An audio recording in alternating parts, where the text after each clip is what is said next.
Well, back in the city today to visit a few places that I've worked in over the years. My career in payments and in banking started in the city on the 5th of April 1985.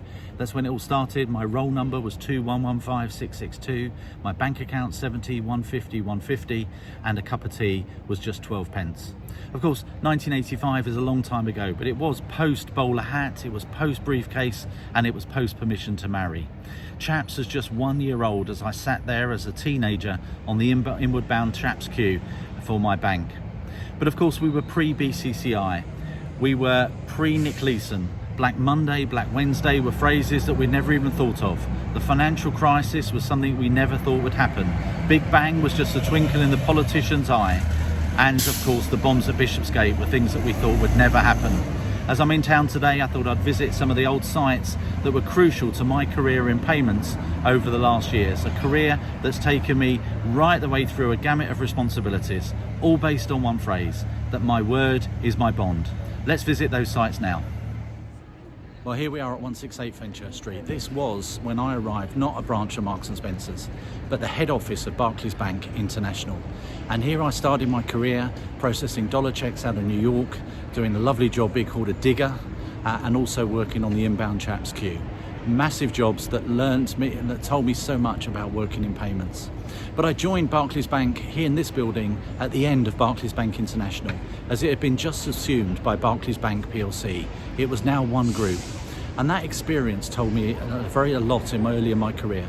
Firstly, there were a lot of folk that were struggling from having worked for this thing called BBI, now just being plain old Barclays. And they become very upset and bitter about that change. And that taught me that we needed to embrace change, not ignore it. It also taught me a lot about employee jealousy. It taught me that you must not be jealous of what the circumstances of your colleagues. There are a lot of people who worked in this building who had worked around the world for Barclays, and they'd earned a thing called dirty service. Every year they'd worked in that foreign country, gained 2 years on their UK pension. And that was great for those people, but there are a lot of people that couldn't cope with that and became very jealous. I learned a lot in this building about culture. Banking in the 1980s was a very different place than it is today. But I learned that you had to earn respect. You couldn't demand respect. There was a particular manager there who just demanded it because I was your boss. That wasn't the case. You had to earn respect. I also learned about petty controls and rules, whether I could wear a jacket moving from one department to another, whether I could put my hands in my pockets or I had to keep my hands outside of my pockets. All important things about culture that I hope I put into practice later in my career. I also learned that there isn't a fairy godmother sitting up in HR looking after you. I learned that your future is in your hands and it's up to you to make the future career that you want it to. I also found out that people are important. Until I entered into this building, I had never been called Mike in my life. It was always Michael. And the thing that happened to me was that my first manager took me to my second manager, so I'd been moved on in the organisation, and he said, "Here's Mike, he's going to work for you now." The guy obviously didn't know who I was. So one lesson to me, I became Mike forever after that in the city. But it told me that people are important. It was of course in this building that I arrived on a Monday morning after the Bishopsgate bombs. We walked up a pathway through the middle of Bishopsgate with glass everywhere, blown out windows, shrapnel all over the floor as we worked in to try and process our Chaps queue. Also in this building I came back from lunch one day and we found a lady sitting at a desk with a baby in her arms, sitting in front of a computer, and we challenged her. We said, "Why are you here?" And she said, "Well, when my daughter grows up, this is where she's going to work. I thought I'd introduce her to the building." Perimeter security was very different in those days. 168 Fenchurch Street, the end of Barclays Bank International, a very important part of my career.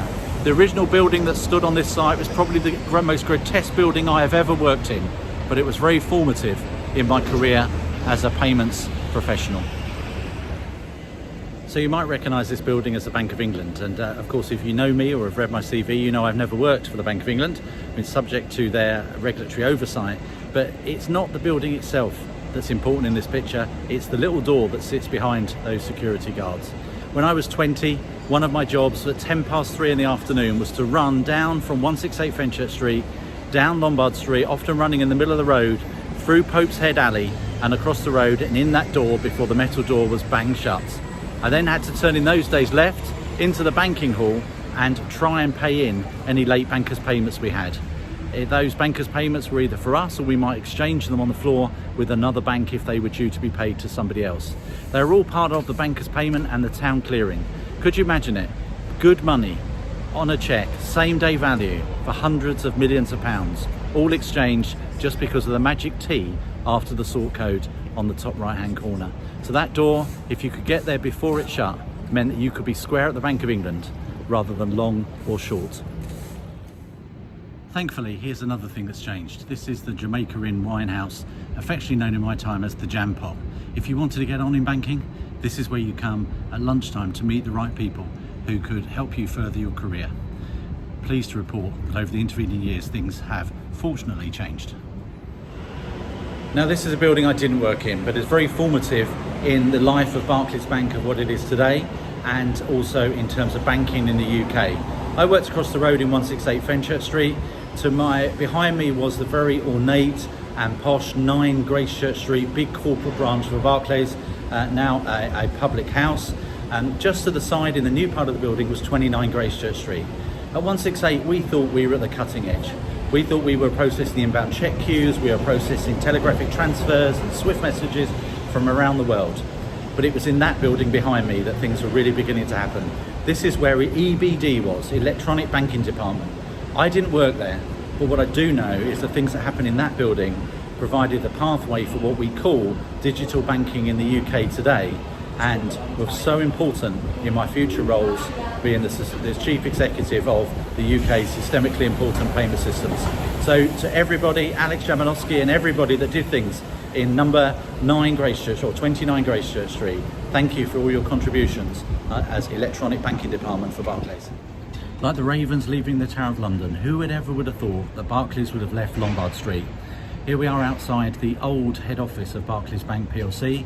This place had 2 really important parts in my career. The first part was it was where we got lunch, in catered for dining halls, all provided by the bank, and we used to go and have the chance of a meal that we picked up ourselves, or you could pay just a little bit extra Old Broad Street and have waiters serve you. Now, that might be my first experience at 54. I did end up working there later as a product manager. If you've ever used products like International Direct Credit, Direct Check and Direct File, some of those bulk payment processes products, these were designed in this building, and it was my responsibility to bring them to market. And 54 Lombard Street is not what it was, but we delivered some great products out of this building. We're going to have to put up with a shot of the back of the last place I worked for Barclays. It was in St Swithin's Lane, now demolished, and a posh new building has been put up in place, but I was prevented from videoing in St Swithin's Lane. So here I am just outside the Walbrook Club, which was the back entrance to St Swithin's house where I worked at Barclays. I wasn't here long. One thing I did do was make sure that every bank statement that we issued had an IBAN printed at the top right hand of the corner. So if you bank with Barclays, that was me, I did that. A huge, inordinate amount of change for such a simple thing printed on every bank statement we issued. But of course, St Swithin's Lane was supposed to be the jumping off point to move to Canary Wharf head office, Churchill Place. That's something I didn't do because I hopped off, and it was a staging post for me to become the CEO at Bax over at Finsbury Square. So this was my last assignment with Barclays, very pleasurable, but great things were to come over at Bax. So in the background, you'll see the first home of Bax Payment Schemes Limited post the divorce from Vocalink. This thing that happened December 2003 created Bax Payment Schemes Limited as the payment system operator and Vocalink as the infrastructure provider. And when we arrived here in December 2003 to an empty office with no desks and no equipment, we had an opportunity as a payment system operator to create something that was new. We really had that pure blank canvas to create the UK's first dedicated payment system operator. We provided the Bax Direct Credit and Bax Direct Debit schemes here in the UK, and really set the model for what a scheme ought to look like going forward. There are many things we achieved in this building. If we think about the things we created, the way we worked, the culture we developed, the focus that we had on the end customer and the needs for payments here in the UK, and the ability to create team from scratch. Fantastic times, a great team dedicated to the furtherance, particularly of direct debit. Many things happened in this building. Firstly, the migration to Baxtel IP, moving all those corporate customers to new internet protocols, migrating pensions and benefits in cash at the post office through to direct credit, straight into the person's bank account, 1 billion transactions migrated in 1 year. We of course changed the plumbing of BACS, and we created something called New BACS with our supplier and launched New BACS as the new technology that gave us far more resilience, capacity and operational capability for the direct debit and direct credit schemes. And of course from this place we did our part to make sure that payments weren't disrupted through the financial crisis that ensued in 2007. I think the most things that happened in this building were about the formation of what we see today as a scheme company. Huge amount of innovation, and it was an absolute privilege to be the guardian of the UK's bulk clearing in Livingston House. Well, Thomas More Square, the home of BACS, CHAPS and faster payments. I'm incredibly proud to have served as the CEO of these fine payment systems and work with such great people in this building. There are so many highlights of things that happened in this place. Let me just pick a few, very unrepresentative of the whole, but the launch of current account switching service was a particular highlight in my career. Building BACS to 6.5 billion transactions was a very significant event.